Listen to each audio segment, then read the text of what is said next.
Radio उड़ान की updates लेने के लिए इस चैनल को सब्सक्राइब कीजिए और इस वीडियो को ज्यादा से ज्यादा लाइक कीजिए और शेयर कीजिए। For more info log on to www.radioudan.com। आइए मित्रा ज्योति के साथ सशक्तिकरण की दुनिया को कीजिए अनलॉक।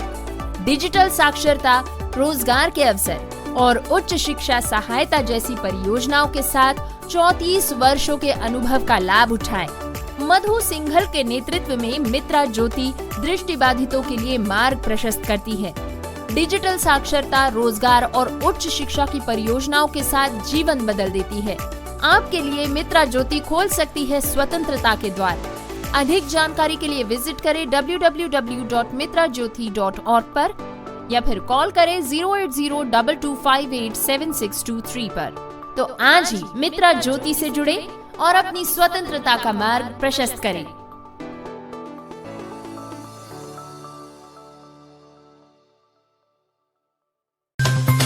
जी दोस्तों, नमस्कार, आदाब, सत श्री अकाल। मैं दानिश महाजन प्रोग्राम बदलता दौर में आपका स्वागत करता हूं।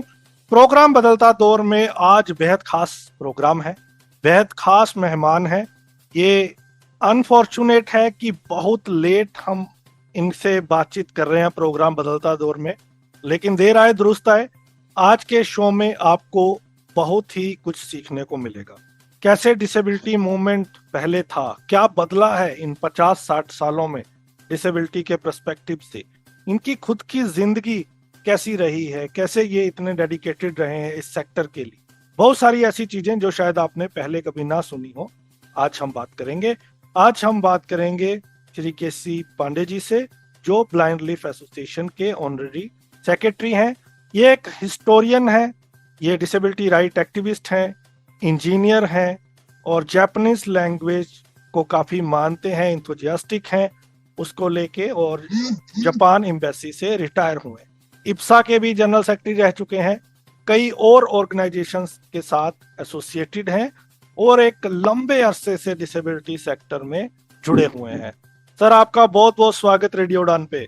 धन्यवाद, आपने याद किया, बहुत अच्छा लगा, क्योंकि मैं रेडियो उड़ान के कार्यक्रम में कभी कभी यदा कदा सुनता हूँ। सब तो नहीं सुनता, नियमित रूप से तो नहीं, मगर जरूर सुनता रहा हूँ।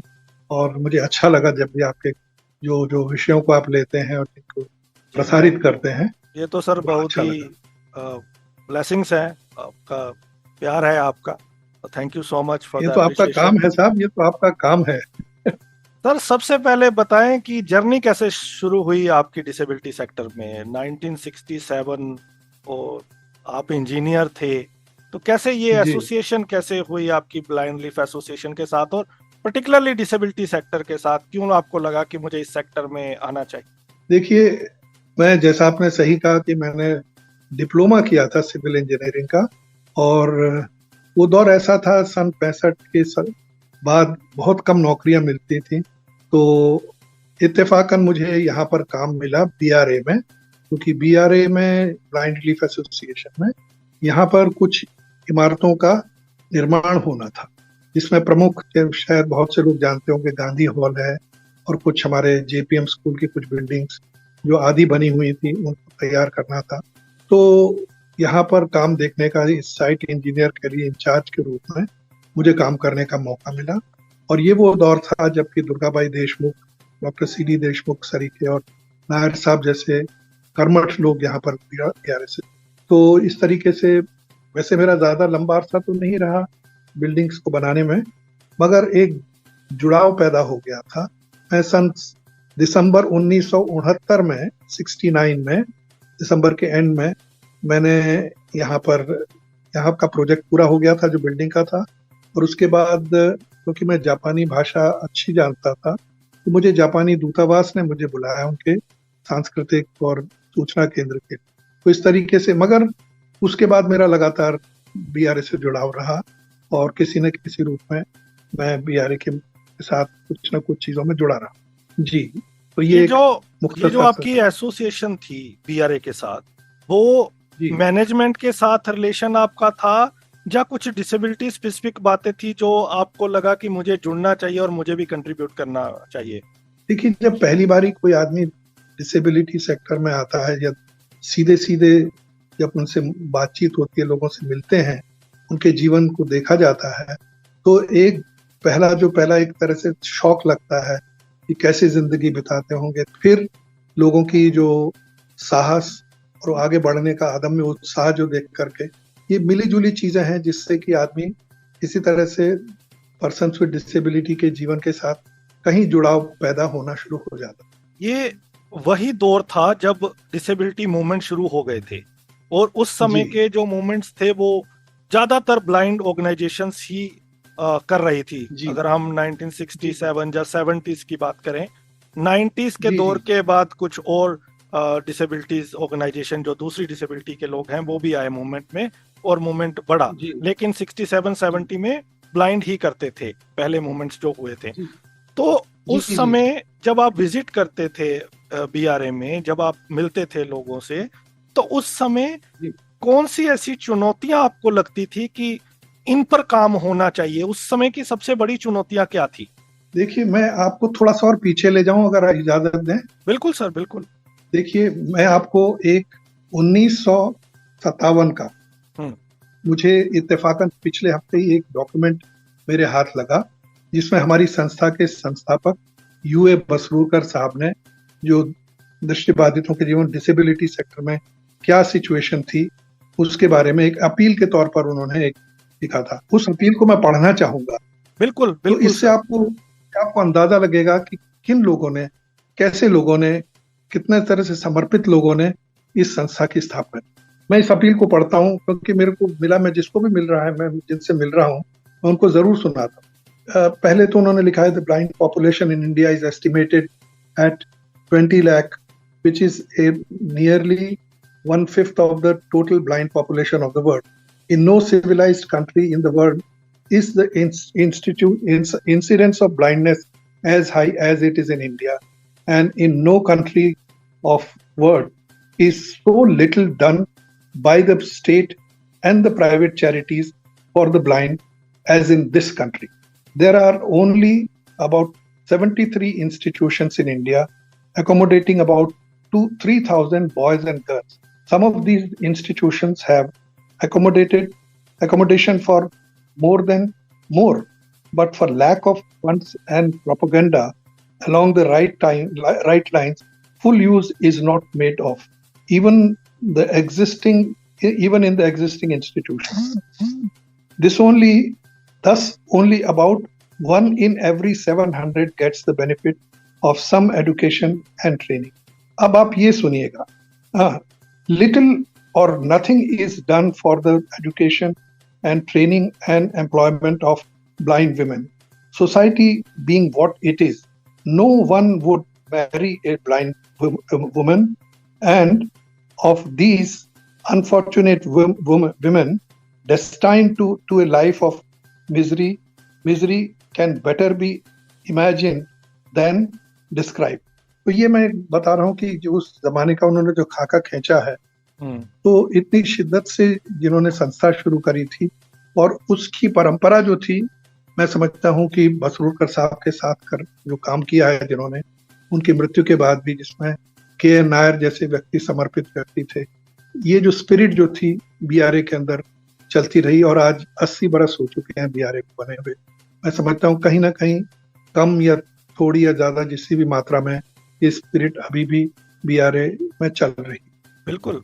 आपकी जगह ये विषय से थोड़ा विषयांतर नहीं सर, ये बहुत इम्पोर्टेंट था, और ये पॉडकास्ट आपका ही है, और हम यही सुनना चाहते हैं आपसे, क्योंकि ये चीजें हमें और कहीं से नहीं मिलेंगी। तो thank you so much for sharing this. I think this is a masterpiece to understand उस समय की सिचुएशन। तो सर, जब आप आए तब भी सिचुएशन मोरलेस यही थी जो अपील आपने पढ़ी है? अभी जहां तक महिलाओं के बारे में है, मैं समझता हूं अभी भी स्थिति बहुत अच्छी तो कहना शब्द ठीक नहीं होगा, काफी चैलेंजिंग है महिलाओं। नहीं, मैं 1967 उसके बाद की बात कर रहा हूं, जब आप बीआरए में आए थे। 67 में देखिए, मैं दो चीज से देखता हूँ। एक जमाने में, उस समय जब भी कोई दृष्टिबाधित अगर उन्होंने शिक्षा प्राप्त कर ली है तो टीचिंग प्रोफेशन में जनरली जाते हैं, और जो वोकेशनल ट्रेनिंग में, क्योंकि उन दिनों 60s 70s में और 80s के बिगिनिंग तक यहाँ पर इंडस्ट्रीज खुल रही थी दिल्ली के आसपास, और इसी को देख करके बीआरए ने सबसे पहले यहाँ पर एक टेक्निकल ट्रेनिंग सेंटर जिसमें लाइट इंजीनियरिंग ट्रेनिंग का काम ट्रेनिंग शुरू करी थी। और इसमें हमारे बच्चे जो हमारे यहाँ के ट्रेनीज जो थे फरीदाबाद में अच्छी अच्छी कंपनियों में, कैलविनेटर में है, एस्कॉर्ट्स में है, इस तरीके से अच्छी कंपनीज में उन लोगों को काम मिला। उन्होंने अच्छी तरह से रिटायर भी हुए। मगर उसके बाद जो टेक्नोलॉजिकल चेंज हुई, मॉडर्नाइजेशन हुआ और ऑटोमेशन हुआ, उसके बाद इस किस्म के काम मिलने बंद। जी मगर जी हाँ। जी जी जी आप कहिए, आप कुछ कह रहे हैं। मैं फिर से वापस आना चाहता हूँ। मैं ये समझना चाहता हूँ कि आपका जो झुकाव था वो डिसेबिलिटी सेक्टर के किस इशू को लेके था? जब आपको लगा कि मुझे इस सेक्टर में काम करना है, तो कौन सा ऐसा पर्टिकुलर इशू था जिसमें आपको बहुत इंटरेस्ट था कि मुझे इस इशू पे काम करना है? देखिए, मैं पूरी तरह से तो बीआरए के साथ या मेरा जो जुड़ाव हुआ है पूरी तरह से, मतलब फुल टाइम जो मैं इन्वॉल्व हुआ वो तो 2005 में। जी।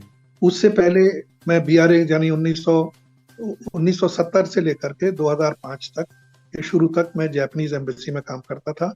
बीआरए मेरा आना जाना रहता था। बीआरए की बिल्डिंग्स वगैरह की कोई समस्या होती थी और कोई एक्टिविटीज होती थी तो मुझे बुला लिया जाता था। तो मैं अपना समय शाम के वक्त में निकलता था। सैटरडे हमारा ऑफ होता था। सैटरडे संडेज को मैं बीआरए में जो भी काम जैसा भी मुझे बताया जाता था उसके साथ मैं जुड़ता रहा और मेरे अच्छे मित्र बने और मेरे को बहुत कुछ जानने, सीखने, समझने को मिला। मगर मैं जैसे फुल टाइम जिस तरह से करते हैं उस किस्म से तो मैं क्लेम नहीं करूंगा।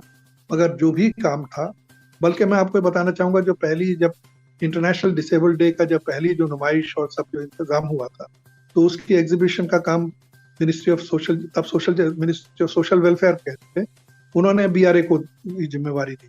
उसमें काफी हमारा इन्वॉल्वमेंट रहा बीआरए का। उसमें उसके डिजाइनिंग वगैरह में भी किया।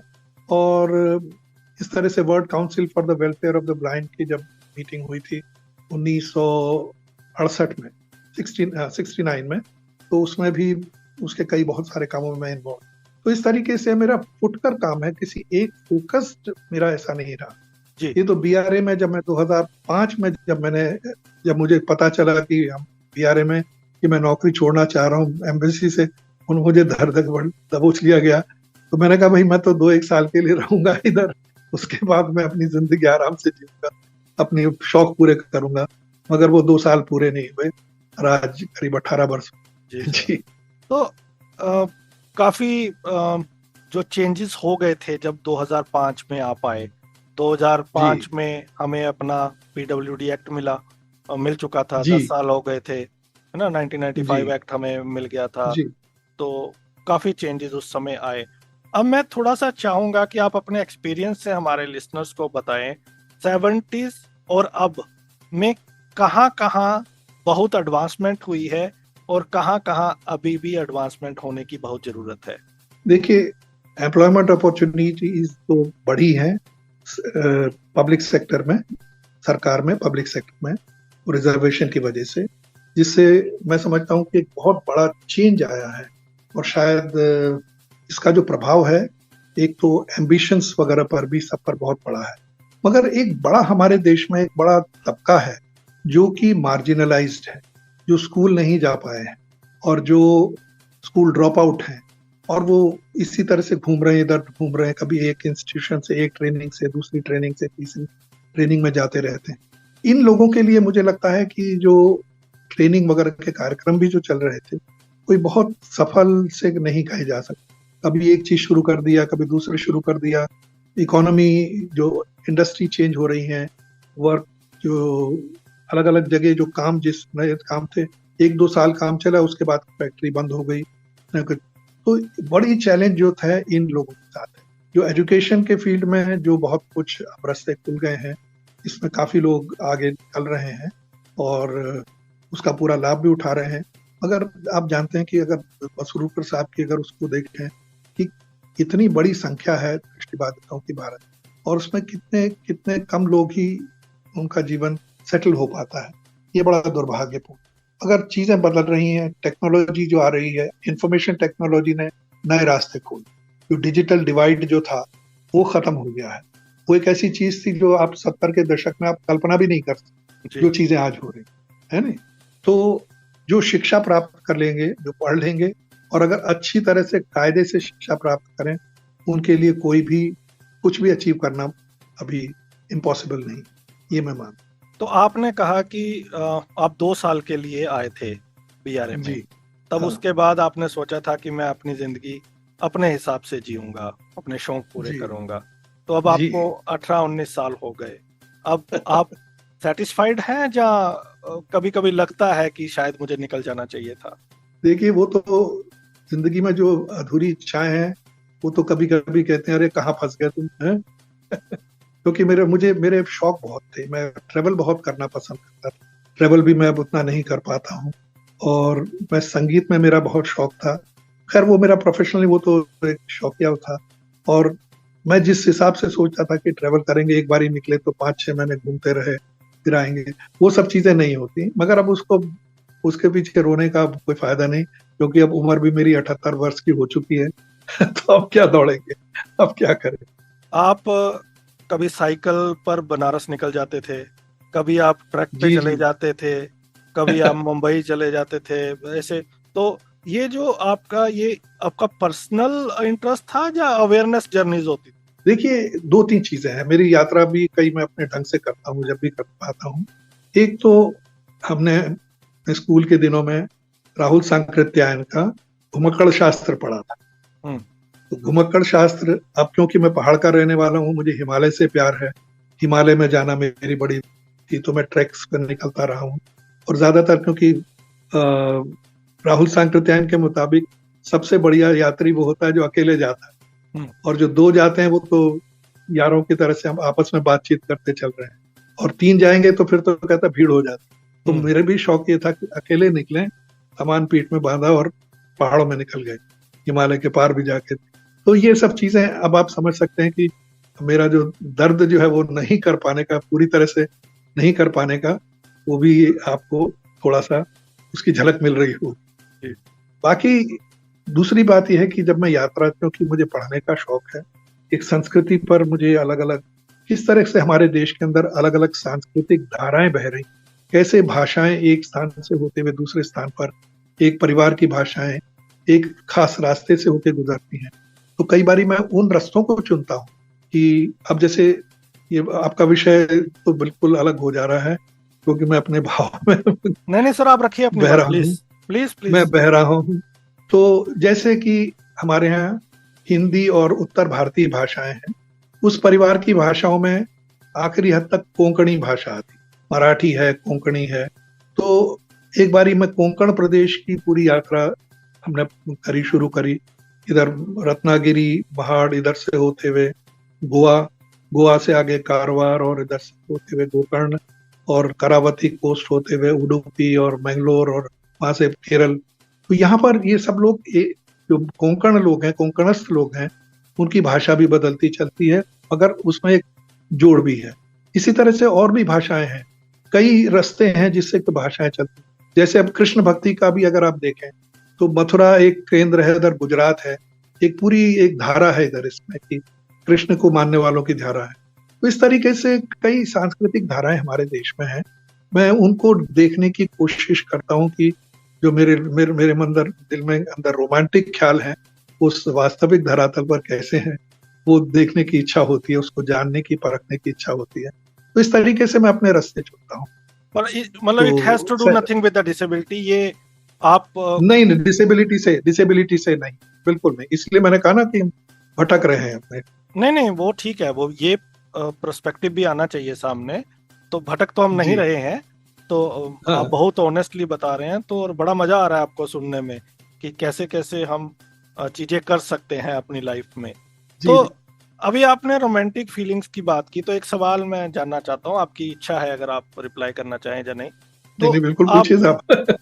आपने शादी भी नहीं की, क्या उसका डिसेबिलिटी सेक्टर से कुछ लेना देना था कि मैं टाइम नहीं दे पाऊंगा, या वो आपकी पर्सनल चॉइस थी? नहीं, ये पर्सनल चॉइस थी, और कभी कभी दिमाग में ये सोचा नहीं, प्लान कभी नहीं हुआ कि विवाह करेंगे। और क्योंकि जब दिमाग में था कि यहाँ घूमेंगे वहां घूमेंगे, तो कैसे करेंगे, उसमें तो बन जाएंगे आदमी सोचता है।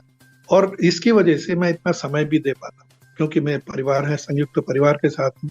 मेरे परिवार ने मुझे इतनी छूट दे रखी है कि मैं बीआरए जा करके संडे को भी और 7 के 7 दिन जाता हूँ, और देर देर तक भी बैठता हूँ जब भी होता है।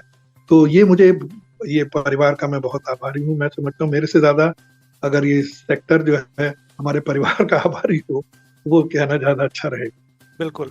अब आ जाते हैं ब्लाइंड लीफ एसोसिएशन में। जब जी। आपने ज्वाइन किया 2005 में, तो जी थोड़ा सा जो नए लिसनर्स हैं, क्योंकि बहुत सारे यंगस्टर्स हैं इस पॉडकास्ट को सुनते जी हैं, जी तो अभी पॉडकास्ट करने से पहले ही मुझे एक फोन आया था कि आपने पिछले हफ्ते शो नहीं किया, क्यों नहीं किया, क्या चल रहा है। तो मैंने कहा बस एक बहुत अच्छा पॉडकास्ट आने वाला है, आप बस इंतजार करिए। अरे रे रे, तो आपने उत्सुकता बढ़ा दी लोग। तो ये बताएं कि उसके बाद 2005 के बाद आपने क्या नई चीजें ब्लाइंड लीफ एसोसिएशन में इंट्रोड्यूस की, और करंटली कौन कौन से प्रोजेक्ट्स चल रहे हैं, थोड़ा उसके बारे में भी हम बात करें। अच्छा, देखिए, जो मेरा जो विशेष ध्यान जो गया था, एक तो इस चीज पर गया था कि जो हमारी वोकेशनल ट्रेनिंग का जो प्रोग्राम है, हमें लगा जो एक सिंगल पर्पस मशीन बनाने की जो ट्रेनिंग होती है वो बहुत अच्छी नहीं है, क्योंकि अपॉर्चुनिटीज 2005 में भी फैक्ट्रीज वगैरह में या काम करने की जो अपॉर्चुनिटीज बहुत कम थी, बिल्कुल खत्म होती जा रही थी। तो ऐसे किस्म में हम ट्रेनिंग कर रहे हैं, नए लोगों को ट्रेनिंग दे दी, उसके बाद क्या हो रहा है, अगर काम भी मिल रहा है तो ग्रे एरियाज में काम मिल रहा है, 3,000 4,000, 3-4,000 भी बहुत होता था, 2,500-3,000 में काम मिल रहा है, 5-6 महीने काम चला। फिर तो हमने कहा कि हम जो ट्रेनिंग दे रहे हैं इसमें एक तो सबसे पहले हमने सोचा कि एक अपना काम खुद कर पाए, एंटरप्रेन्योरशिप की तरफ हमने कुछ कोशिश करी, मगर जिसमें ईडीपी की ट्रेनिंग के लिए हमने एक मीटिंग भी करी थी, जिसमें कौल साहब भी थे, रस्तोगी जी भी थे, और काफी दूसरी एजेंसीज भी, सरकारी एजेंसीज भी थी। मगर मुझे लगा मैं बातचीत हमने ज्यादा करी है, मगर उसका ठोस नतीजा नहीं। सबसे ज्यादा चैलेंजिंग जो है, मैं समझता हूँ कि जो पूर्ण रूप से दृष्टिबाधित हैं उनके चैलेंजेस बहुत ज्यादा, कुछ थोड़े ज्यादा होते हैं बनिस्बत की पार्शली, क्योंकि जो इस किस्म के एंटरप्रेन्योरशिप में भी ज्यादातर आप मिलेंगे जिन्होंने थोड़ा देख पाते हैं, तो टोटली ब्लाइंड इतने अधिक नहीं है। तो एक तो सबसे पहले हमने एंटरप्रेन्योरशिप डेवलपमेंट के लिए हम निरंतर प्रयास करते रहे, प्रेरणा देते रहे, मगर हमें लगता है कि हम उसको एक बड़े ठोस परिणाम के रूप में इतना नहीं निकल पाया, मगर हमारी समझ थोड़ी इसमें जरूर बढ़ी। उसके बाद हमारे यहाँ general mechanical machine operators training का कोर्स होता था, क्योंकि आईटीआई का कोर्स, मगर वो भी उतना निरर्थक सा रह गया था।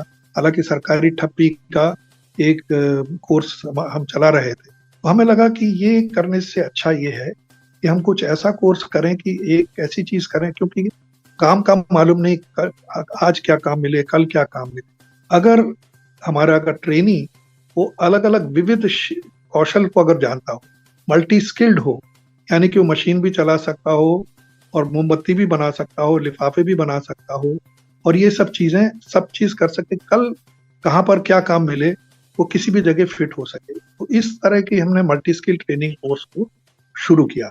और ये जो कोर्स है, एक तो बीआरए में आपको मालूम है कि हमारे यहाँ जो प्रोडक्शन होती है वो बिकती भी है जी। तो जो हमारे ट्रेनीज जो हैं वो देखते हैं कि उनके काम को सराहा भी जा रहा है, और अलग अलग चीजें, पैकेजिंग का काम है, कैंडल्स में भी 70-80 किस्म की कैंडल्स बनती हैं, सिलाई का भी काम हम शुरू कर रहे हैं। मगर ये स्किल्स के अलावा जो बड़ी चीज वो हमने, जो मैं समझता हूँ कि जो हमने करने की कोशिश की, कि जो हमारे पास ऐसा एडल्ट ब्लाइंड आ रहा है जो कि स्कूल नहीं गया, स्कूल ड्रॉप आउट है, उनको भी हम, अगर ब्रेल नहीं आती है, ब्रेल सिखा रहे हैं, और उनको थोड़ा पढ़ाई भी उनको करवा रहे हैं, ताकि वो 10वीं या 12वीं के इम्तिहान में भी बैठ सके। और कंप्यूटर भी सिखाया जा रहा है उनको, मोबाइल्स भी चलाना सिखा रहे हैं, इंग्लिश कन्वर्सेशन भी, यानी एक होलिस्टिक अप्रोच के साथ हम एक ऐसा सक्षम, अपने में सेल्फ कॉन्फिडेंट व्यक्ति को बनाने की हम कोशिश कर रहे हैं। और इसमें मुझे लगता है कि हमें कुछ सफलता भी प्राप्त हो रही है। अगर आज मैं देखता हूँ कि 60-70 के दशक में, 80 के दशक या 90 तक जो हमारे यहाँ वोकेशनल ट्रेनिंग में बड़ा उदास सा कुछ, मैं कहूँगा खासतौर पे 80 और 90 के और 21वीं शताब्दी के पहले दशक में बड़ा उदास सा माहौल रहता था, आज वो नहीं है। हमारे ट्रेनीज बहुत अच्छा काम कर रहे हैं, कुछ लोग नौकरी भी कर रहे हैं, काम भी कर रहे हैं, उसके बाद अपना प्राइवेट काम भी, छोटा मोटा काम भी कर रहे हैं। तो ये जो परिवर्तन आया है, और इसके पीछे, और हम आपको एक चीज और बता दें, हम लोग तकली चलाना भी सिखा रहे हैं, चरखा चलाना भी सिखा रहे हैं, सूत काटना भी सिखा रहे हैं। इस सब के पीछे महात्मा गांधी की बुनियादी तालीम की कहीं एक छोटी सी एक उनका वरद हस्त भी हमारे ऊपर है। पूरी तरह से हम गांधी जी की बुनियादी तालीम पर तो नहीं चल पा रहे हैं, मगर काफी हद तक उसकी जो इम्प्रेशन है हमारे ट्रेनिंग कोर्सेज में आपको देखने को मिले। जी, जैसे जापानीज लैंग्वेज से आपने बताया कि काफी करीब है आपके दिल के, और उसका भी आप एक कोर्स करवा रहे हैं, और मसाज ट्रेनिंग भी हो रही है आपके वहाँ पे, कंप्यूटर ट्रेनिंग भी हो रही है। तो जापानीज लैंग्वेज में करियर अपॉर्चुनिटीज क्या है जो लोग ज्वाइन करना चाहते हैं इस कोर्स को? मैं बिल्कुल स्पष्ट कहूंगा, कोई अपॉर्चुनिटी नहीं, मगर एक नई दुनिया देखने को मौका मिलता है, और नई भाषा, एक एटिकेट सीखने को मिलते हैं। देखिए, अभी हमारे यहाँ पर बहुत से लोग, जापानी लोग भी कभी कभी हमारे छात्रों के साथ इंटरेक्ट करते हैं। अभी एक प्रोफेसर आजुमा, फिजिक्स के प्रोफेसर IIT दिल्ली में, और उनकी पत्नी, हमारी बातचीत तो हमारे बच्चों से वो इंटरेक्ट करते हैं। हमारे बच्चे आज हाइकू भी, जापानीज में हाइकू भी बना लेते हैं, और जापान के विषय में, और तुलनात्मक रूप से भारत और जापान का क्या इकोनॉमिक सिचुएशन क्या है, कल्चरल रिलेशंस क्या है, आप देखिए हम कितने प्रबुद्ध लोग बना रहे हैं। और ये पहले हमारी ये जो ट्रेनिंग थी केवल हमने अपने स्कूल के बच्चों के लिए करी, मगर अब हमारे यहाँ बाहर से यूनिवर्सिटी के ग्रेजुएट्स भी, एम्प्लॉयड लोग भी, वो लोग भी आते हैं, वो लोग भी इसमें, और उनकी पर्सनैलिटी में फर्क पड़ता है। और क्या दुनिया में कुछ मालूम नहीं कि कल कहाँ आप किसी मौके पर किसी ऐसी जगह पहुंचे जहाँ पर कि जापानी का भी आपको कोई ना कोई संपर्क होगा, और उससे आपको लाभ मिल सकेगा। देखिए, एक चीज है, हम लोग हर चीज के पूछते हैं इसका क्या फायदा। हर चीज का हम फायदा देखेंगे, फायदेवादी बनेंगे तो हम खुद कहाँ जाएंगे, अपना तो नुकसान कर लेंगे और अपना फायदा ढूंढते। बिल्कुल, ये मैं खुद नहीं कह रहा, ये मैं विनोबा भावे की बात कर रहा हूँ। नहीं, बिल्कुल सही है सर। दो चीजें जानना चाहता हूँ। एक, कुछ नई बिल्डिंग्स बन रही है, तो वहां पर मुझे कुछ लोगों ने कहा कि जब सर आएंगे तो उनसे ये जरूर पूछना कि पहले वहां पे पार्क वगैरह होती थी, हम खेलते थे, और वहां पे बिल्डिंग्स बन रही हैं, तो इसके पीछे क्या आइडियोलॉजी है? देखिए, ये जो पुराने समय में जो लोग थे, सबका जुड़ाव होता है, जमीन से जुड़ाव होता है। हमारी बिल्डिंग बनी है, एक हिस्से को हमने स्लाइस ऑफ किया है, मगर हमारे पास बहुत बड़ा एक स्कूल के पीछे एक मैदान था, जिसमें इस वक्त हमारे पास रनिंग ट्रैक है, और एक आर्टिफिशियल टर्फ फील्ड है, जिसमें 5 साइड फुटबॉल भी खेली जा सकती है और क्रिकेट भी खेली जा सकती है। जहां तक खेलने की सुविधाओं का हिसाब है, वो पहले से बड़ी है, कम नहीं। तो ये जो पुराने समय की जिनकी कल्पना है, जो पहले समय, क्योंकि हमारा वो अच्छा पार्क था, मैं ये नहीं कह रहा कि वो बहुत, मगर वो पार्क अब उतना बड़ा नहीं रह गया, उससे थोड़ा छोटा रहे, मगर हमने उसको पूरे इलाके को ऐसे रिडिजाइन किया है, वो भी एक अच्छा, एक खुली जगह है, प्रांगण हमारे यहाँ रहता है। अब ऐसा नहीं कि पूरी जगह को हमने पूरा भर दिया जी। तो ये एक थोड़ा जो मैं जानता हूँ कुछ हमारे पुराने से, उनका सबसे पहला सवाल था, आप ये बिल्डिंग बना रहे हैं तो हमारा क्रिकेट का मैदान कहाँ जाएगा? तो हमने उसको मोर देन कंपनसेट कर दिया है, ऐसा मैं मानता हूँ। अब कुछ लोग संतुष्ट हो या ना हो, मैं उसके लिए मैं उन पर फिर से वापस आ जाते हैं 70s के दौर में। उसमें आपने वर्ल्ड काउंसिल का जिक्र किया, और आपने विजिट्स भी की हैं फॉरेन में। उस समय इंडिया के डिसेबिलिटी सेक्टर और वहाँ के डिसेबिलिटी सेक्टर में क्या चेंजेस थे, और क्या आज की डेट में हम उसको ब्रिज करने में कामयाब हो गए? देखिए, मेरा जो ऑब्जर्वेशन है, मैं जापान भी गया हूँ, किर्गिस्तान भी मेरे को जाने का मौका मिला, और कुछ दूसरी जगह भी जाने का मौका मिला। एक चीज मैंने देखी है कि हिंदुस्तान में जहाँ तक दृष्टिबाधित व्यक्तियों का प्रश्न उठता है, हमारे लोग ज्यादा कॉन्फिडेंट हैं, ज्यादा एम्बिशियस हैं। वहां पर सोशल सिक्योरिटी इतनी है कि आपको कुछ नहीं किए बगैर भी आपकी जिंदगी आराम से बीत जाएगी। मगर हमारे यहाँ मैं ये चीज मैंने देखी, इवन जापान जैसा देश है, वहां पर क्या करेंगे साहब, जितने भी ब्लाइंड हैं या साउथ ईस्ट एशिया में, इनके लिए बस स्कूल से ही उनको मैस्योर बनाने की ट्रेनिंग, एकेडमिक्स वगैरह में इतने नहीं जाते। जबकि हिंदुस्तान में जिस जो मैंने कॉन्फिडेंस देखा है और जिस लेवल पे काम कर रहे हैं हमारे यहाँ, उस प्रोपोर्शन में शायद मैं नहीं समझता कि डेवलप्ड कंट्रीज में भी इतने। उनके यहाँ भी कुछ स्टार होंगे जरूर, हमारे यहाँ तो बहुत स्टार है।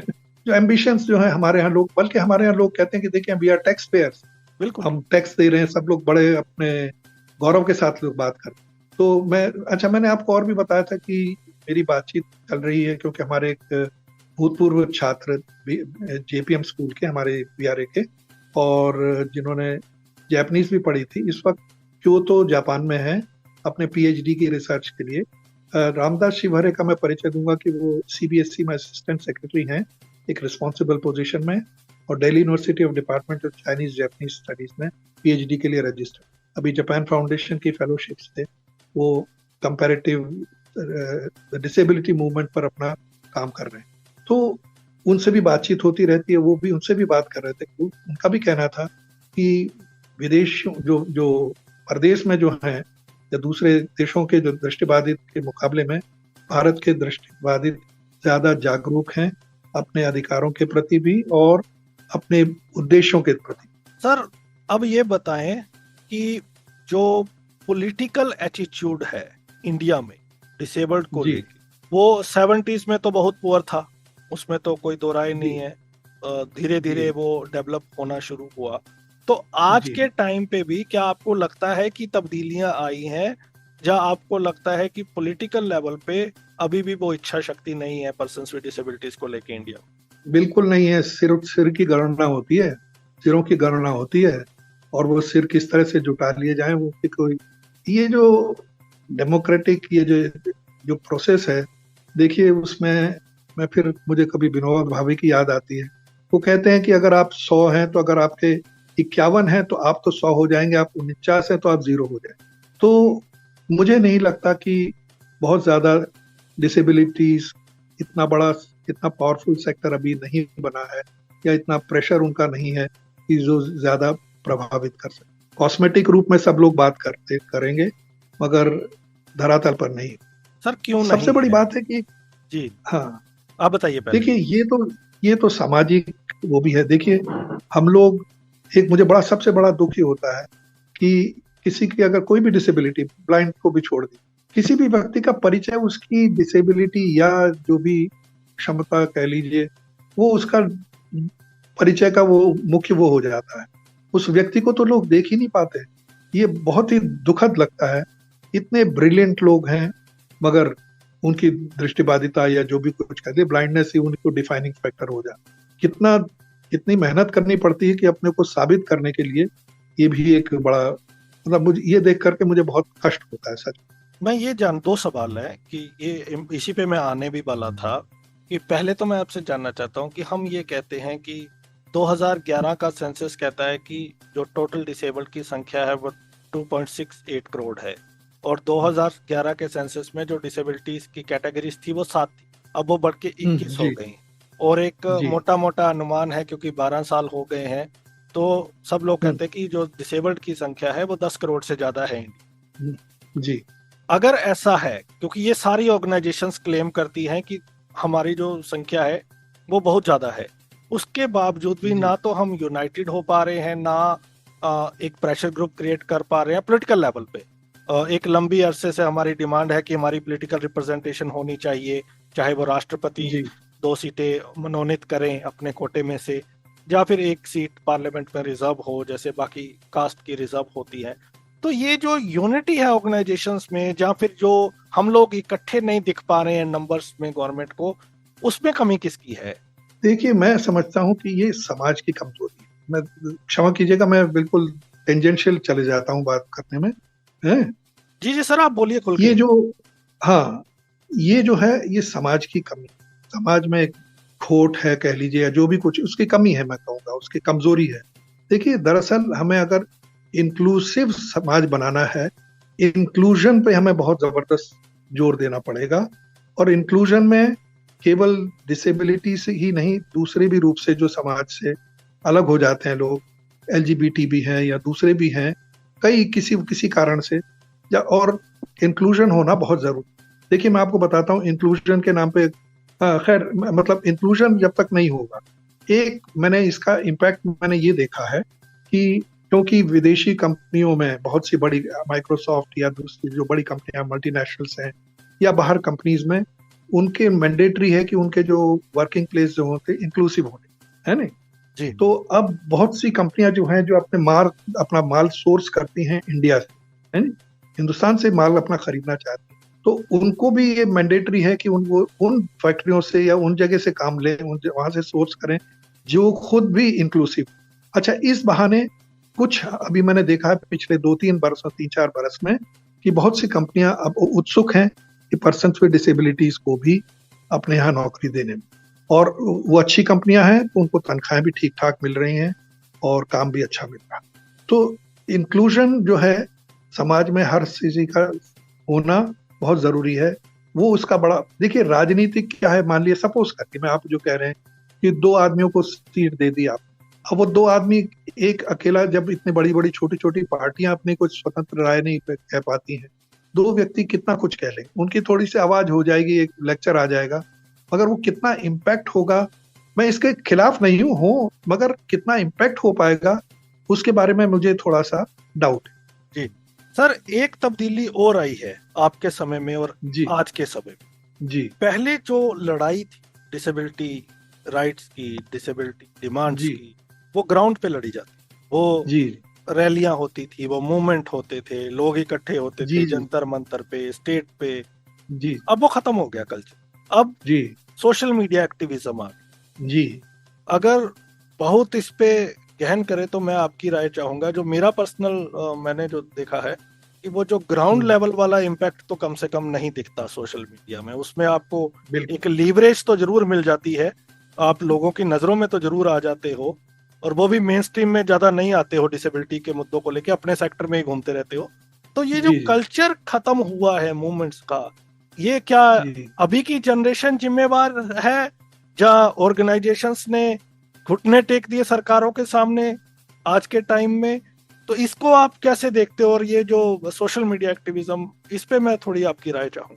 देखिए, सोशल मीडिया जो है वो क्षणिक होता है, कोई चीज चलती है, एक लहर आती है, उसके बाद दूसरी लहर शुरू, और वो सब चीजें बड़ी जल्दी जल्दी गायब हो जाती है। समुद्र के किनारे जैसे लहर आती है, एक रेत एक लेयर चढ़ती है, फिर उसके बाद वो लौट जाती है। तो ये चीजें हो रही हैं, मगर अब ये आखिर ये सोशल मीडिया कहाँ जाएगा, ये भी अभी हमें देखना। अब जब आर्टिफिशियल इंटेलिजेंस वगैरह आ रहे हैं, तो सोशल मीडिया को भी इतना इन्फ्लुएंस कर देगा ये सब चीजें, और इस ढंग से करेंगे कि हम व्यक्ति कहाँ रह जाएगा, एक किस पर भी बड़ी थोड़ी चिंता सी होती है।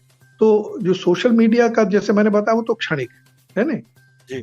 आप एक चीज सुनते हैं और एक के ऊपर एक, एक के बाद एक वो चीजें आती हैं और आपके ऊपर थोपी जाती हैं एल्गोरिथम की वजह से। आपने एक कोई चीज देखी, उसके वैसी 2-4 चीजें आई, यू डोंट चूज योर सेल्फ, आपके ऊपर थोपी जाती हैं बड़े और साइंटिफिकली और बड़े तरीके से वो चीजों को थोपा जाता है, आपके विचारों को भी प्रभावित और करते हैं। ये हो रहा है पूरी। और जो ग्राउंड लेवल मूवमेंट्स की मैं बात कर रहा हूँ, उसका क्या खमियाजा भुगत रहे हैं हम लोग? जी बिल्कुल, देखिए साहब, ऑटोमेशन हो रहा है, आप एक बटन दबाते हैं, आपकी चीजें हो रही हैं। अब मुझे एक चीज बताइए, मैं एकदम से अलग विषय पर आ रहा हूँ, ब्रेल के विषय में। जी। क्योंकि आगे टेक्नोलॉजी है, लोग ब्रेल नहीं करना चाह रहे। जो अक्षर, एक एक अक्षर को पढ़ के जो ज्ञान मिलता है, जो किताबों को पढ़ के जो ज्ञान होता है, अब उसकी तरफ किसी का ध्यान नहीं। वो भी सब क्षणिक ज्ञान होता है, सुन लिया कान से और दर से उड़ा दिया। और जब एक किताब होती है, आप उसको 2-3 बार पढ़ते हैं, आपके अंदर तक चली जाती है, तो उसका जो प्रभाव है वो चीज आपको इसमें भी मिलेगी। टेक्नोलॉजी के मैं खिलाफ नहीं, मगर पुख्ता जब पाँव में जमीन पर होने चाहिए, उसके बाद आप चाहे साइकिल चलाएं, चाहे मोटरसाइकिल चलाएं, चाहे हवाई जहाज से, मगर पाँव जमीन पर रहने। आपने जो बात करी थी तो ग्राउंड लेवल पर मूवमेंट की, लगभग ऐसा भी लग रहा है कि अब वो पाँव ही नहीं रह गए, पाँव रखने की जगह भी। ऐसा हो क्या रहा है? क्या हम घुटने टेक रहे हैं सरकारों के सामने? क्या वो जो इच्छा शक्ति थी, जो 70, 80, 90, 2000 में थी, आपने जब PWD एक्ट लिया था, वो सोशल मीडिया के थ्रू नहीं ले सकते थे वो एक्ट आप? तो वो लड़के मिला था, जो आपको एम्प्लॉयमेंट के अधिकार मिले थे, वो आपको ग्राउंड पे लड़के मिले थे, वहां उससे अवेयरनेस भी आई थी, सरकारों पर दबाव भी बना था। तो आज तो फंडिंग ठीक है कि चैलेंजिंग है, लेकिन बड़ी भी है, अगर उस मात्रा में अवेयरनेस हुई है, तो वो मूवमेंट क्यों नहीं हो पा रही है? कारण क्या है? क्या हम बंट गए हैं? इसमें मैं 2-3 चीज और कहूंगा। आप ये देखिए कि जो हमारे यहाँ भी जो राइट्स वगैरह जो कॉन्शियसनेस आई है, इसमें कहीं ना कहीं UN का भी रोल रहा है। जी। सरकारों को भी बाधित किया गया या उनको प्रेरित किया गया कि ये जो डेवलपमेंटल गोल उसको अचीव करने के लिए ये चीजें करनी है, तो उसमें डिसेबिलिटी राइट्स को भी बहुत बड़ा स्थान। तो एक तो वहां पर था, एक बाकी यहाँ पर जो दुर्दशा थी वो तो थी या जानते ही हैं, तो उसका कुछ लाभ हुआ और कुछ लोगों ने उस चीज को भी पकड़ा। मगर अगर ग्राउंड लेवल पर अगर ये मूवमेंट्स नहीं होते तो मैं नहीं समझता कि इतनी आसानी से सरकार या जो भी है सत्ता पक्ष जो है इतनी आसानी से उसको कबूल कर ले। जी सर, एक सवाल जो पहले आपने उठाया था कि जो आइडेंटिटी है ब्लाइंड की, आज भी वो कुछ भी कर ले पर फर्स्ट वर्ड उसका ब्लाइंड से ही जाना जाता है, या डिसेबल्ड से, या दिव्यांग। जी जी। एटीट्यूड में क्या शिफ्ट आई है? क्या हम वहीं रुके हैं सोसाइटी के तौर पे जो 70-80 में था? क्योंकि आज भी बेशक लोग स्टेज पर बहुत सारी बातें करते हैं, लेकिन वही लोगों के पास अगर कोई डिसेबल जाता है तो एटीट्यूडनल शिफ्ट आ जाती है, वो नजरिया बदल जाता है। स्टेज पे नजरिया कुछ और होता है, प्रैक्टिकली कुछ और होता है। तो एटीट्यूडनल शिफ्ट कितनी आई है हमारे समाज में डिसेबिलिटी को लेकर? देखिए, बड़ा मुश्किल, आदमी बहुत लेयर्ड होता है, कोई भी व्यक्ति उसमें कई लेयर होती है, कई परतें होती हैं। कहीं अंदर की लेयर में वो शायद कन्विंस नहीं है कि पर्सन विद डिसेबिलिटी जो है वो पूर्ण व्यक्ति है? तो उसकी अपूर्णता को ही आदमी देखता है और उसका परिचय जो होता है उसकी अपूर्णता हो जाती है, उसकी जो पूर्णता जो है वो इग्नोर होती है। मैं अक्सर आजकल ये कहता हूँ जब कभी मुझे मौका मिलता है पब्लिक में बोलने के लिए, कि हम लोग मंत्र पढ़ते हैं कि ओम पूर्णमदः पूर्णमिदं पूर्णात् पूर्णमुदच्यते पूर्णस्य पूर्णमादाय पूर्णमेव। मैंने कहा इसको पलट दो, अगर आप अपने को पूर्ण मानते हो, क्या आप पूर्ण हैं? क्या आप सब कुछ कर सकते हैं? अगर आप गाना नहीं गा सकते, म्यूजिक नहीं कर सकते, पेंटिंग नहीं कर सकते, या फलानी, आप भी तो बहुत सारी चीजें नहीं कर सकते हैं, कहीं अपूर्णता आप में भी तो है। तो या तो कहिए हम भी, ये मंत्र कहता है कि ये भी पूर्ण है, उसको सब चीज को पूर्ण मानता है। मैंने कहा हमें समझना ये चाहिए कि हम अगर किसी को अपूर्ण मान रहे हैं तो हम भी कहीं अपूर्ण है। तो अपूर्णमदः अपूर्णमिदं पूर्णात् पूर्णमुदच्यते, तो मैंने इसको मंत्र को उल्टा करके, मैं अक्सर, मुझे मजा आता है कहने में, तो चीज शायद समझ में आती है कि कुछ, मगर ये है कि हमें लोगों को समझना है कि ये जो डिसेबिलिटी से किसी को आइडेंटिफाई करना, हम कितना कम देख पा रहे हैं, कितना कम चीज को हम आधा ही देख पा रहे हैं, आधा नहीं देख रहे हैं। तो वो चीज जो है जितनी कम होगी उतना अच्छा है। और इसका एक मैं समझता हूँ कि थोड़ा बहुत अच्छा हुआ, जैसे बैंक्स वगैरह में हमारे बहुत सारे साथी हैं जो काम कर रहे हैं, उनकी विजिबिलिटी अब आ रही। जैसे जैसे विजिबिलिटी बढ़ेगी उसी तरह से लोगों को देखिए, शिक्षा किताब में कह दिया, लिख दिया, नारा लगा दिया, उससे नहीं होगा। जब प्रैक्टिकली नहीं देखेंगे, अब देखिए हमारा एक बड़ा अच्छा कोर्स इस वक्त चल रहा है मसाज का, मसाज ट्रेनिंग BRA की, जिसको मैं जरूर कहना चाहता हूँ। एक ऐसी ट्रेनिंग है जो इंस्टेंटली एनकैश होती है, और इस वक्त बहुत से मॉल्स में और DMRC ने भी हमें जगह दी है, वहां पर हमारे मैस्योर्स काम कर रहे हैं, हॉस्पिटल्स में काम कर रहे हैं, चैरिटिक्स सर्विसेज उसमें, तो वो सर्विस दे रहे हैं और इंडिपेंडेंटली वो जाते हैं और अच्छी जगह जाते हैं, अच्छे जगह पर जाते हैं, और एक, मैं समझता हूँ, एक नया परिचय लोगों को हो रहा है दृष्टिबाज। हालांकि जो मैस्योर का काम जो है हिंदुस्तान में तो बहुत लेट शुरू हुआ, मगर ये भी अच्छा है कि लेट शुरू हुआ, नहीं तो दक्षिण पूर्व एशिया की तरह से, जापान की तरह से एकमात्र धंधा रह जाता। तो इस तरीके से ये जो विजिबिलिटी जो है ये जितनी बढ़ेगी उतना लोगों को समझ में आए, जब प्रत्यक्ष देखेंगे तभी सब। I completely agree. हाँ सर, एक आरोप आपकी जनरेशन पे लगता है जी, कि एक तो जो आपके टाइम के लीडर थे, एक कॉमन प्लेटफॉर्म नहीं बना पाए, अलग अलग डिसेबिलिटीज के लोग एक मंच के नीचे नहीं आ पाए जिससे वो गवर्नमेंट पे प्रेशर डाल पाते, और दूसरा सेकंड लाइन जो लीडरशिप लाइन है वो सबने मोरलेस ज्यादातर तैयार नहीं की। इसको आप इस पर क्या कहना चाहेंगे, इन दोनों पर? ये आपने बहुत महत्वपूर्ण बात करी है, क्योंकि देखिए जो संस्थाएं हैं वो अपने छोटे छोटे दायरे में सोच, उसमें भी मैं कहूँगा ये हमारा है संस्था, ये हमारा इलाका क्षेत्र है, ये हमारे क्षेत्र में आ रहा है, तो इस किस्म की सोच जो आपका जो आरोप है मैं समझता हूँ बहुत गलत है। अगर हम कोशिश करते हैं, जैसे दिल्ली में और भी संस्थाएं थी, पहले शायद हम लोगों का इतना संवाद के साथ नहीं था, अब हमारा संवाद कुछ बढ़ रहा है। हम कोशिश कर रहे हैं मिलजुल करके भी कई चीजें हम लोग करने लगे प्रत्यक्ष।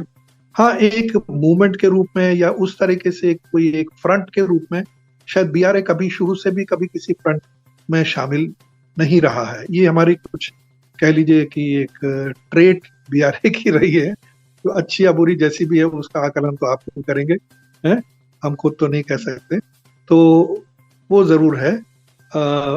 हाँ, मैं शायद मेरा दिमाग थोड़ा घूम गया है, मैं क्या बोल रहा दूसरा सेकंड लीडरशिप लाइन। हाँ हाँ, जो लीडरशिप ये एक बहुत बड़ा, क्योंकि जब संस्थाएं पैदा होती हैं, संस्थाओं में एक संस्थापक होता है, उसका मिशन होता है, वो उसका मिशन होता है, उसके गिर चार कुछ लोग जुड़ते हैं। हमारे यहाँ संस्थाओं को चलाने की परंपरा बहुत ज्यादा नहीं। संस्थाएं, अब फिर ये समस्या जरूर है कि सेकंड लीडरशिप जो है, सक्सेशन प्लानिंग जो है, इसमें लोग बहुत सी संस्थाएं आप देख ही रहे हैं, आपके सामने तो उदाहरण देने की जरूरत नहीं है, वहां पर क्राइसिस है। अगर बीआरए को 80 बरस है क्या सर? ये इनसिक्योरिटी है क्या? इनसिक्योरिटी भी हो सकती है, फिर अहम भी हो सकता है कुछ लोगों का, ये भी चीजें होती हैं। क्योंकि अगर व्यक्ति केंद्रित हो जाता, अगर एक व्यक्ति ही जैसे कि भाई ये संस्था को रिप्रेजेंट करने वाला यही व्यक्ति है, यही वो सब कुछ है, तो उसके अंदर भी कहीं अहम आ सकता है। उसके विचार से थोड़े अलग विचार वाली कोई बात हो, वो इतनी आसानी से उस जगह पर बैठा व्यक्ति इतनी जल्दी से उसको स्वीकार नहीं करता, या उसको नकारता है, या उसको साइडलाइन करने की कोशिश करता है। ये ह्यूमन नेचर है। हम एक संस्थाओं को बनाने का जो हमारे यहाँ जो है चलाने की बहुत अच्छी स्वस्थ परंपरा हमारे देश में नहीं रही है। ऐसा बहुत सी जगह आपको देखने को मिल रहा है, क्योंकि आप ऐसा कमेंट कर रहे हैं। अगर हम उम्मीद रखें कि देखिए, जो पिछली जाने वाली जनरेशन सोचती है कि आगे वाले कि चला पाएंगे नहीं, इसको संस्था का कबाड़ा हो जाएगा, leave it to the next generation.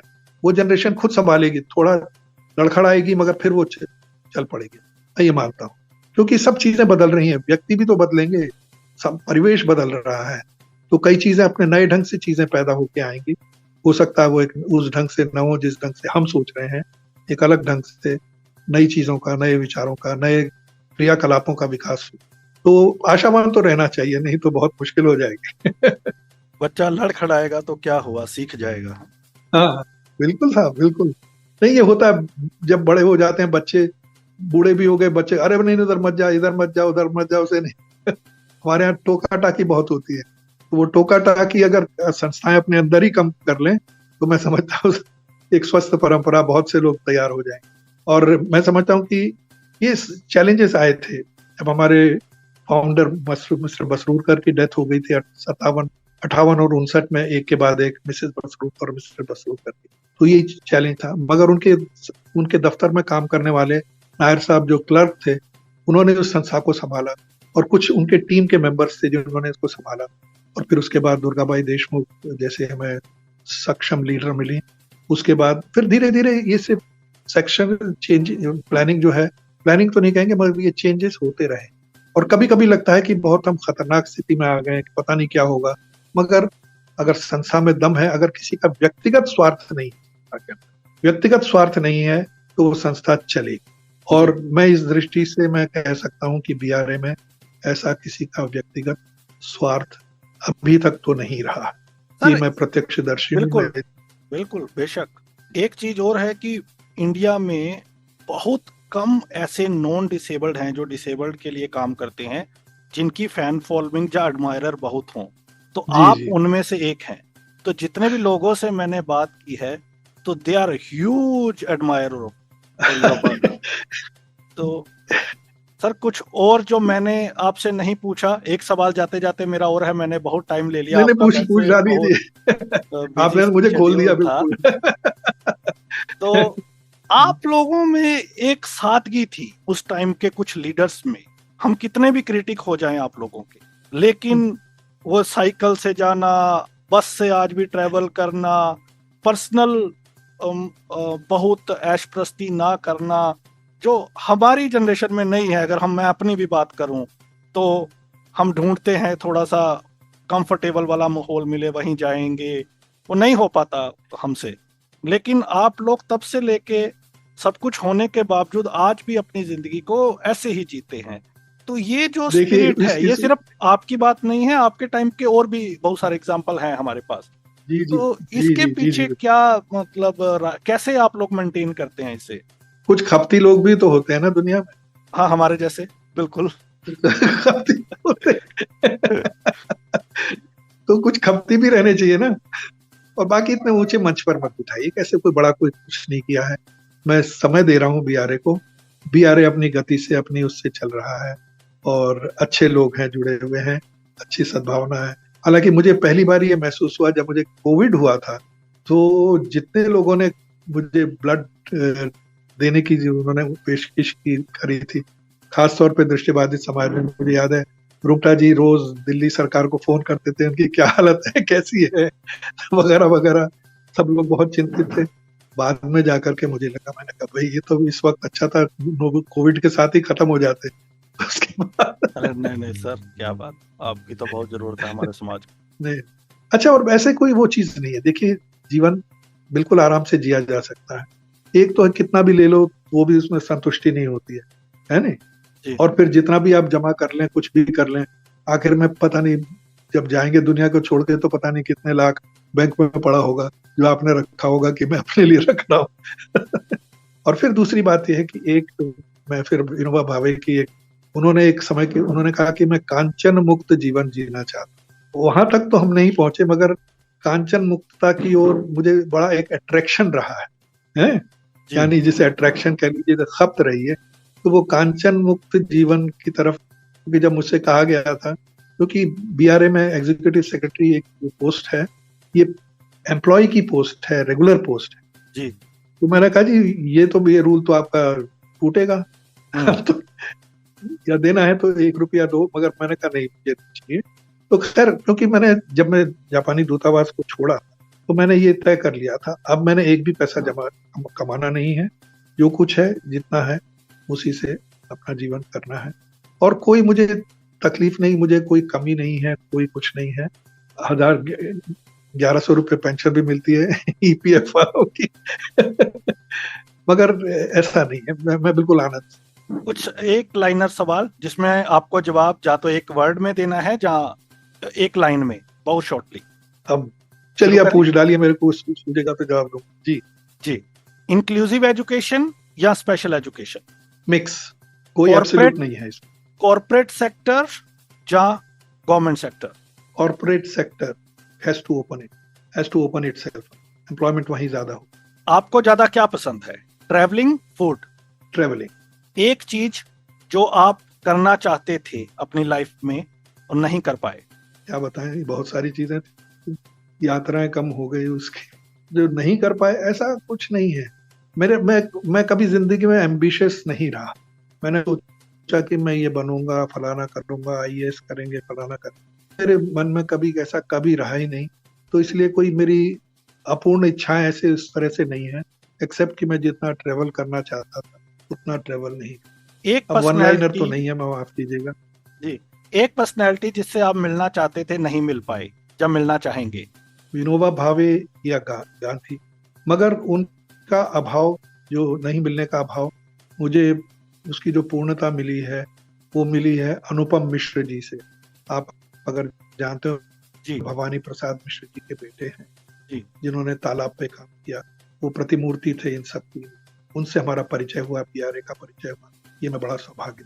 अगर आपको मौका मिले इनमें से एक डिपार्टमेंट के मिनिस्टर बनने का, तो आप क्या चूज करेंगे और क्यों? मिनिस्ट्री ऑफ सोशल जस्टिस या ministry of education? Ministry of education. क्यों भी बता दीजिए।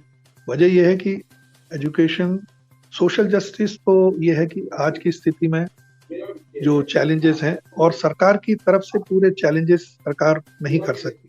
सबसे उसके अगर जड़ पर अगर किसी को आगे बढ़ना है तो वो मैं समझता हूँ कि शिक्षा के माध्यम से हो सकता है। शिक्षा जिसमें प्रशिक्षण वगैरह भी और स्किल ट्रेनिंग भी शामिल। आपके दिल के करीब इनमें से क्या है, जापान एम्बेसी या blind relief association? Blind relief association. Again, इनमें से आपके दिल के करीब मसाज ट्रेनिंग और जापानीज लैंग्वेज ट्रेनिंग? मेरे दिल के करीब है मल्टी स्किल ट्रेनिंग। दोनों से अलग। Multi skill training. जी, जिसमें गांधी के बुनियादी शिक्षा भी शामिल। जी, तो एक डिश जो आपकी फेवरेट? अब मुझे तो मूली का पराठा अच्छा लगता है साहब। एक ट्रैवल डेस्टिनेशन जो दिल के बहुत करीब, जहां बार बार आप जाना चाहते?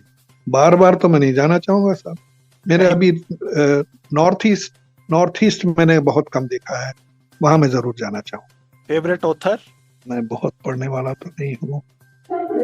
मुझे तो लेखन तो अनुपम मिश्र जी का बहुत अच्छा लगा, मगर वो उस रूप में लेखक नहीं थे जी। Favourite book? आज भी खड़े हैं तालाब। वाह। एक बॉलीवुड स्टार जिससे आप मिलना चाहें? ये तो टीवी के जैसे सवाल हो। ऐसी अगर वो बात करें, पंकज कपूर अच्छे लगते हैं मुझे, उनका पंकज कपूर। और एक बॉलीवुड एक्ट्रेस? अब एक्ट्रेस, अब देखिए जिसने शादी नहीं करी उसको एक्ट्रेसों की तरफ क्यों धकेल रहे हैं। कभी सोचा नहीं भाई मैंने, आप ही बड़े ऐसे सवाल किए जी। ये तो लॉटरी के टिकट जैसी बात हो गई कुछ। नहीं, आप इतनी बड़ी ऑर्गेनाइजेशन बीआरए में तो मूवी बनी है सर, स्पर्श मूवी बनी है, तो आपका जी तो जी जी। कनेक्शन है, तो ये नहीं कह सकते तो हाँ नहीं, नसीरुद्दीन शाह भी बहुत अच्छे एक्टर हैं, मुझे उनका भी बहुत एक्टिंग बहुत पसंद है। जी अच्छा, मैं एक चीज आपको थोड़ा मैं बताऊं, एक जी जो जी, मुझे एक बड़ा रोचक हमने एक एक्सपेरिमेंट किया था। बिल्कुल। हमारे पुराने छात्रों के साथ हमारे यहाँ बीआरए में एक बहुत बड़ा इलाका था, इसमें कूड़ा करकट बड़ा भरा पड़ा रहता था, ईंट जी। पत्थर कांच और टाइल्स, टूटी टाइल। उस इलाके को पूरा हम छात्रों ने के साथ मिल करके, जेपीएम स्कूल के छात्रों के साथ मिल करके उस पूरे इलाके को साफ किया। वहां पर एक बांस का झुरमुट था और उधर एक सुंदर पार्क बनाया गया, और पूरे बीआरए की दीवारों को सब छात्रों के साथ मिलकर के पूरी दीवारों को रंगा डिस्टेम्पर किया गया। ये काम बहुत ही रोचक था, मगर एक चीज उसके साथ जो हुई, वो जो मुझे बहुत काफी खलता भी था, कि जो दृष्टिबाधित जो देख नहीं पाते हैं, दिशा ज्ञान की दृष्टि से उनकी शिक्षा में बहुत ही अपूर्णता रहे। दिशा ज्ञान, तो उसमें हमने जरूर एक बड़ा रोचक वो किया था, एक्सपेरिमेंट किया कि पूरा बीआरए क्या है, कौन सी क्या चीज है, नक्शा जो है वो हमने हथेली पर बनाया और उनको बताया कि आप कहाँ से कहाँ तक पेंट कर रहे हैं दीवारों को, कौन सी जगह कहाँ जेपीएम स्कूल है, कहाँ गांधी हॉल है, कहाँ बीआरए का मेन ब्लॉक है। तो वो सब करके फिर उस एक्सपेरिमेंट को हमने आगे और बढ़ाया।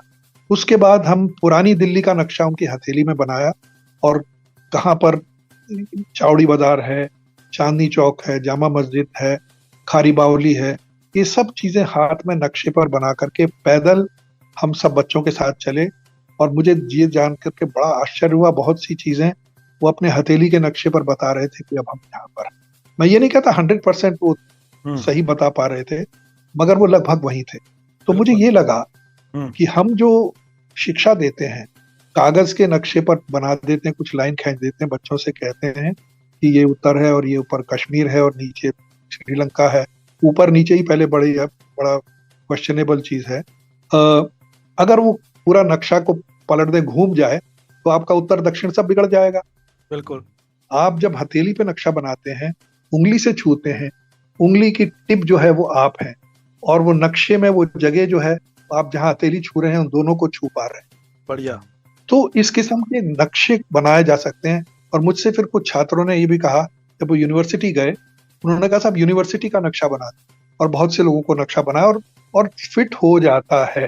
तो सवाल ये है कि हमारे शिक्षकों में इतनी इमेजिनेटिव पावर होनी चाहिए, प्रैक्टिकली चीजों को करवा करके बच्चों को सिखाएं, बताएं कि कौन सी चीज कहाँ पर है, क्या है, किस अनुपात में है। कोई चीज का बड़ा होना, छोटा होना, वो हमारे साइज पर निर्भर करता है। चींटी के लिए कोई चीज बहुत विशाल हो सकती है, हमारे लिए छोटी होगी, और एक हाथी के लिए हम बहुत छोटे हैं। तो अपने से शुरू करके पूरे जगत को समझ, और ये इस चीज विचार की जो शुरुआत ये हथेली में नक्शे से हुई, मैं समझता हूँ इस विचार को आगे शिक्षक जो हैं इसको बढ़ाएं, सोचें, इस पर चिंतन करें कि किस तरीके से। देखिए, हम जो भी फुट, इंच, बालिश वगैरह जो भी करते हैं, पहले तो हम पाँव से ही नापते थे, आज भी फुट हम यूज करते हैं। बिल्कुल है नहीं? बिल्कुल। जो मेजर्स जो हैं वो तो हमारे शरीर से ही हैं। अब हम जो भी ज्ञान है हमारा हमारे से दूर होता जा रहा है, शरीर से दूर होता जा रहा है, किताबों के अंदर चले गया है। किताबों में कुछ नहीं हो तो दीमक पड़ती है, दीमक खाती है, और हम दीमक तैयार कर रहे हैं। असल ज्ञान तो करके होता है, कर्म से होता है और खुद अनुभव करके होता है। वो हालांकि अब नई एजुकेशन पॉलिसी में कुछ इस किस्म की बातें हो तो रही हैं, मगर किस हद तक होंगी ये देखा जाएगा। ये मैं माफ कीजिएगा, मैं बिल्कुल एकदम से अरे सर, आप बार ट्रैक बार से ऐसा हटके मत बोलिए, बहुत ही इंपॉर्टेंट चीजें आप शेयर कर रहे हैं। ये मैं जब भी ऐसे पॉडकास्ट करता हूं तो मैं एक चीज बोलता हूं कि ये मेरी खुशनसीबी है, अगर मैंने शायद यही कमाया है और ये ट्रेजर हंट बन रहा है। ये आने वाली जनरेशन्स के लिए 2014 से पहले जब हम खोज करते थे तो हमें कोई पॉडकास्ट नहीं मिलता था डिसेबिलिटी के ऊपर। कई लोग जी। कुछ स्टडी भी करना चाहते थे, तो ये आप लोगों के सहयोग से एक ट्रेजर हंट तैयार हो रहा है, और जिसका मुझे भी हाँ। बहुत बेनिफिट मिल रहा है और आने वाली जनरेशन्स को भी मिलेगा। Thank you so much sir. आप, मुझे अरे मालूम है कि आप बहुत बिजी थे, फिर भी आपने टाइम निकाला और बहुत सारी इंपॉर्टेंट चीजें शेयर की। It was truly honour to be with you, talking to you. अरे thank you so much for that. नहीं, बहुत बहुत अच्छा लगा आपसे बातचीत करके। ऊट पटांग जो भी बोला उसके लिए क्षमा कीजिएगा। Thank you sir. Thank you. मैं एक महिला हूँ। मुझे पता है कि हम सेक्सुअल एंड रिप्रोडक्टिव राइट्स जैसे मुद्दे सबके साथ साझा नहीं कर सकते, जैसे मेंस्ट्रुएशन, बर्थ कंट्रोल एक्सेट्रा।